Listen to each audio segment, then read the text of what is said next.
بسم اللہ الرحمن الرحیم، السلام علیکم، میں ہوں اعظم طارق۔ اچھا، لانگ مارچ کے اوپر میں تھوڑی سا ٹچ کرتا ہوں۔ لانگ مارچ اس دفعہ کامیاب جا رہے اور لاہور سے شروع ہو گیا۔ کہاں سے ہو گیا؟ لاہور سے ہو گیا۔ وہ جو مسلم لیگ کا گڑھ ہوا کرتا تھا، اور اس وقت بھی وہ اپنا گڑھ لاہور کو ہی سمجھتے، کیونکہ ان کی رائج تو رائیونڈ میں ہے نا، آس پاس ہی ہے۔ تو یہ جو پنجاب کے لوگ ہیں نا، ان لوگوں نے اپنا آپ کو تبدیل کیا ہے۔ ان لوگوں کے دلوں میں اب عمران خان صاحب بس گئے۔ ان لوگوں نے بڑا دیکھا ہوا ہے نواز شریف کی حکومت کو، شہباز شریف کی حکومت کو۔ یہ لوگ بلا آخر تک آ گئے۔ اور یہ نا، میں آپ لوگوں کو ایک بات بتاتا ہوں، یہ پنجاب کے لوگ بڑے ذہین ہوتے ہیں۔ یہ آسانی سے اپنے آپ کو تبدیل نہیں کرتے۔ یہ ہر 5 سال بھی کسی اور کو منتخب نہیں کرتے تھے۔ یہ بڑے سمجھدار لوگ ہیں، اور ان لوگوں نے بڑی سمجھداری کے بعد عمران خان صاحب کو چنا ہے۔ اب میں سمجھتا ہوں نا، سال بعد نہیں، 2 سال بعد بھی الیکشن ہو جائے، 3 سال بعد بھی الیکشن ہو جائے، پنجاب سے عمران خان صاحب کو ہی جیتنا ہے۔ پھر کے پی کے سے تو وہ آلریڈی پہلے سے جیت رہا ہے۔ اب عمران خان صاحب، ایک غلط فہمی ہے پی ڈی ایم کی حکومت کے اندر۔ وہ یہ سمجھتے کہ سال بعد الیکشن ہو جائے تو ہم کچھ نہ کچھ عوام کے لیے ریلیف دے، اور وہ ہمارے لیے ان کا دل تبدیل ہو جائے، ان لوگوں کا ضمیر عوام کا تبدیل ہو جائے، وہ ووٹ ہمیں کاس کرے۔ ایسا ہرگز نہیں ہوگا۔ اب یہ نا، دودھ کی نہری بھی اگر بہائیں گے نا، لوگ ان سے بڑے تنگ آ گئے، عوام ان سے بڑے تنگ آئے، صرف پنجاب کے نہیں، پوری پاکستان کے عوام ان سے بڑے تنگ آ گئے۔ اب لانگ مارچ تو کامیاب جا رہے ہیں، میں سمجھتا ہوں یہ جو حکومت ہے یہ آسانی سے دوگھر نہیں جائے گی، ان کو مجبور کرنا پڑے گا۔ اور یہ مجبور میں اور آپ تو نہیں کر رہے۔ ایک ایسا بندہ جس کی 4 صوبوں میں حکومت ہے، اور سب سے بڑے صوبے کے اندر اس کی حکومت ہے، وہ مجبور کرنے کے لیے نکلا ہے، اور لوگ اس کے ساتھ نکلے ہیں۔ اور یہ جو ایک بڑا سا قافلہ ہے، یہ قافلہ پی ڈی ایم کو مجبور کرے گا، میں سمجھتا ہوں۔ اچھا، جیسے عمران خان صاحب کامیاب ہوتے ہیں نگران سیٹ اپ کے بعد، الیکشن کے بعد، میں سمجھتا ہوں کہ اس نظام سے جان چھڑانا ہے۔ ایک ایسا نظام جس میں آپ ووٹ کاسٹ کرتے ہو کہ یہ آگے جا کے ہمارے لیے اچھی فیصلے کرے گا، وہ آگے جا کے بک جاتا ہے۔ بک گیا، اس دفعہ تو بک گئے، اسمبلی کے اندر، قومی اسمبلی کے اندر، صوبائی اسمبلی کے اندر۔ تو اپنے ممبر کے اوپر ایک بھروسہ جو تھا وہ اٹھ گیا، ختم ہو گیا، اور وہ جو ایک رشتہ تھا وہ برباد ہو گیا۔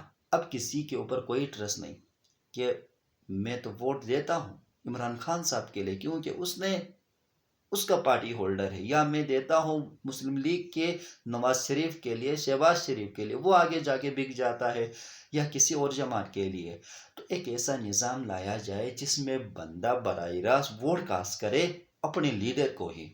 ایک ایسا نظام لائے جس میں کرپشن کا ختم ہو، جس میں ووٹ کا بکنے کا خدشہ ختم ہو، اور لوگ مطمئن ہو جائے اپنے آپ سے۔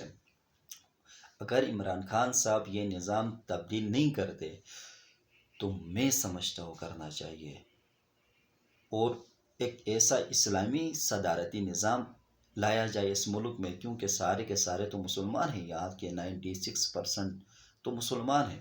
تو ایک ایسا اسلامی صدارتی نظام لائے جس میں لوگ مطمئن ہو۔ وہ جو کہتے ہیں نا، یہ ایک شرعی قانون ہے، یہ ایک سرکاری قانون ہے، بھائی ایک ہی قانون ہونی چاہیے، ایک ہی قانون ہونی چاہیے، اور لوگ اس قانون سے مطمئن ہو، اس قانون کے اوپر بھروسہ ہو، اور لوگ اپنے یہ سمجھتے ہو کہ اس ریاست کے اندر ہماری جان مال عزت کا تحفظ ہے۔ اور یہ جو تحفظ نہیں سمجھ کے یہ جو ارشد شریف صاحب باہر گئے ملک سے، یہ تو بڑی افسوس کی بات ہے۔